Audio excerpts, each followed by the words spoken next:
Hello everyone, সবাই কেমন আছো? তো আজকে আমি একটা মুসুরি ডালের রেসিপি শেয়ার করছি, একদমই অন্যরকমভাবে, অন্যরকম স্বাদে। তো এটা গরম ভাত, রুটি, পরোটা, নান সব কিছুর সাথে জাস্ট দারুণ লাগে। তো আশা করছি আমার আজকের রেসিপিটা তোমাদের সবার খুব ভালো লাগবে। তো যদি একটুও ভালো লেগে থাকে তাহলে বলছি প্লিজ একটা লাইক করে দিও, আর অবশ্যই আমার চ্যানেলটাকে সাবস্ক্রাইব করে দিও আমার এরকম নতুন নতুন ইউনিক রেসিপিগুলি দেখার জন্য। তো চলো রেসিপিটা একদম সহজভাবে শেয়ার করছি। তো প্রথমে দেখো আমি এখানে 1 কাপ মুসুর ডাল নিয়েছি। তো এই মুসুর ডালটাকে এখন জল দিয়ে ভালোভাবে ধুয়ে নেব। তো আমি 2-3 বার জল পাল্টে এভাবে ভালোভাবে ধুয়ে নেব। তো আমি 2 থেকে 3 বার জল পাল্টে ডালটাকে ধুয়ে নিয়েছি। তো চলো এখন রান্নাটা শুরু করছি। তো দেখো গ্যাসের চুলায় আমি একটা কড়াই বসিয়ে তার মধ্যে দিয়ে দিচ্ছি সরিষার তেল। তো তোমরা চাইলে এটা সাদা তেল দিয়েও করতে পারো, তবে সরিষার তেল দিয়ে করলে বেশি ভালো হয়।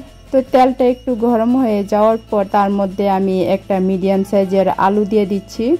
তো আলুটাকে আমি লম্বা লম্বা পাতলা পাতলা করে কেটে নিয়েছি। তো এখানে আমি একটা মিডিয়াম সাইজের আলু নিয়েছি, তোমরা চাইলে কম বেশি করতে পারো।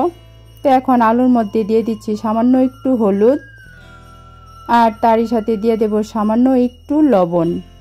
তো এখন আলুটাকে নাড়াচাড়া করে একদম মুচমুচে করে লাল লাল করে ভেজে নেব।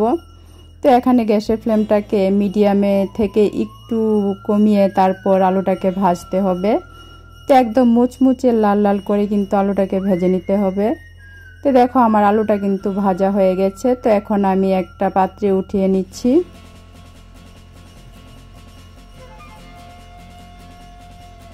তো আলু ভাজার পর যে তেলটা ছিল সেই তেলের মধ্যেই আমি এখন দিয়ে দিলাম 2টা শুকনো লঙ্কা, আর দিয়ে দিলাম 1 চামচের মতো গোটা জিরা। তো জিরাটা একটু ফুটে ওঠার পর এখন এর মধ্যে আমি দিয়ে দেব কিছু রসুন কুচি, আর তারই সাথে একটা মিডিয়াম সাইজের পেঁয়াজ কুচি। তো রসুনটাকে আমি লম্বা লম্বা করে কেটে নিয়েছি।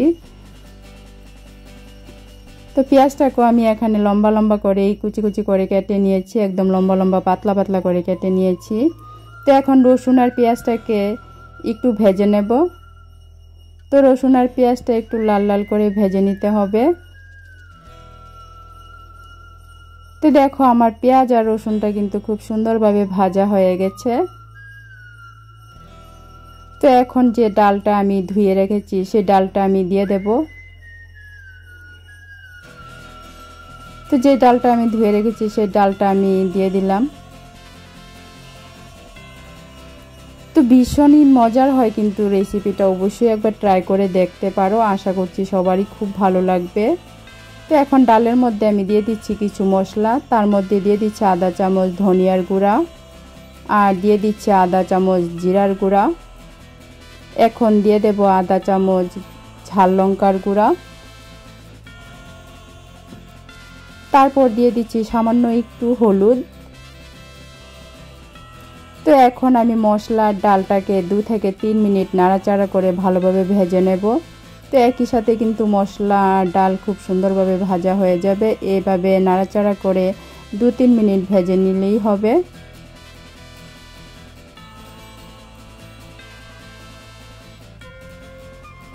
তো দেখো ডালটা কিন্তু আমার ভাজা হয়ে গেছে, আমি 2 থেকে 3 মিনিটের মতো এভাবে ভেজে নিয়েছি। তো এখন আমি ডালের মধ্যে দিয়ে দিচ্ছি গরম জল। তো এখানে অবশ্যই জলটা গরম করে নিতে হবে, গরম জল নিতে হবে। তো গরম জল দিলেই কিন্তু ডালের রেসিপিটা ভীষণ মজার হয়, ভালো লাগে খেতে। তো এখন জলটাকে দিয়ে এখন আমি একটু নাড়াচাড়া করে সব কিছু ভালোভাবে মিশিয়ে নিচ্ছি। তো তারপর এখন আমি এটাকে ঢাকনা দিয়ে বসিয়ে রাখবো মিডিয়াম আঁচে। তো যতক্ষণ না ডালটা সিদ্ধ হচ্ছে ততক্ষণ আমি ঢাকনা দিয়ে মিডিয়াম আঁচে বসিয়ে রাখবো। তো এখানে ডাল সিদ্ধ হতে বেশি সময় লাগে না, 7 থেকে 10 মিনিটের মধ্যেই কিন্তু ডালটা খুব সুন্দরভাবে সিদ্ধ হয়ে যায়। তো দেখো 8 মিনিট পরই আমি তোমাদেরকে উঠিয়ে দেখাচ্ছি আমার ডালটা কিন্তু মোটামুটি ভালোই সিদ্ধ হয়ে গেছে। তো এখন এর মধ্যে আমি দিয়ে দিচ্ছি পরিমাণ মতো লবণ। তো লবণটাকে দিয়ে একটু মিশিয়ে নিচ্ছি। তারপর এর মধ্যে আমি দিয়ে দেব 3টা কাঁচা লঙ্কা। কাঁচা লঙ্কাটাকে আমি মাঝখান দিয়ে চিড়ে দিয়েছি। তো তারপর দিয়ে দেব 2টা ছোট সাইজের টমেটো। টমেটোটাকে আমি ছোট ছোট করে কেটে নিয়েছি। তো এখন আবারও ভালোভাবে সব কিছু মিশিয়ে নেব। তো একদম সহজভাবে কিন্তু এই ডালের রেসিপিটা তৈরি করে নেওয়া যায়, ভীষণ ভালো লাগে খেতে। অবশ্যই একবার বানিয়ে খেয়ে দেখো। তো আবারও আমি 3-4 মিনিট ঢাকনা দিয়ে রাখবো। তো দেখো 3 মিনিট পর আমি ঢাকনাটা উঠিয়ে দেখাচ্ছি, আমার সব কিছু কিন্তু খুব সুন্দরভাবে সিদ্ধ হয়ে গেছে।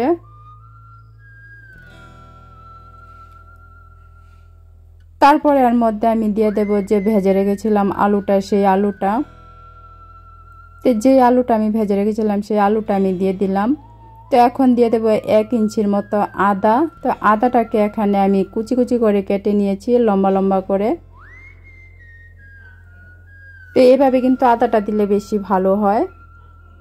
তারপর এর মধ্যে আমি দিয়ে দিচ্ছি 1 চামচ ঘি। তো এখানে তোমরা চাইলে বাটারও দিতে পারো, ঘি অথবা বাটার দিলে কিন্তু ভীষণ ভালো হয়। রেসিপিটা খুবই ভালো লাগে খেতে, একদম দুর্দান্ত অপূর্ব স্বাদের হয়। তো এখন আমি আবারও 1 থেকে 2 মিনিট ঢাকনা দিয়ে রাখবো। তো দেখো 2 মিনিট পরই আমি ঢাকনাটা উঠিয়ে দেখাচ্ছি। তো দেখো সব কিছু কিন্তু খুব সুন্দরভাবে সিদ্ধ হয়ে গেছে, আর আমার রান্নাটাও কিন্তু পুরোপুরি কমপ্লিট হয়ে গেছে। তো এই ডালের রেসিপিটা কিন্তু ভাত, রুটি, পরোটা, নান সব কিছুর সাথেই ভীষণ ভালো লাগে। তো ফাইনালি আমি একটা বাটির মধ্যে সার্ভ করে তোমাদেরকে দেখাচ্ছি। তো দেখে নিশ্চয়ই বুঝতে পারছো ডালটা কতটুকু টেস্টি হতে পারে। তো আশা করছি আমার আজকের ছোট সহজ রেসিপিটা ভালো লেগেছে। ভালো লেগে থাকলে অবশ্যই লাইক, কমেন্ট, শেয়ার করো। আর আমার চ্যানেলটাকে সাবস্ক্রাইব করে দিও, যাতে আমি এরকম নতুন নতুন রেসিপি তোমাদের সাথে শেয়ার করতে পারি। তো তোমরা সবাই ভালো থেকো, সুস্থ থেকো। আবারও আরেকটা নতুন রেসিপি নিয়ে আসবো। আজকের জন্য টাটা।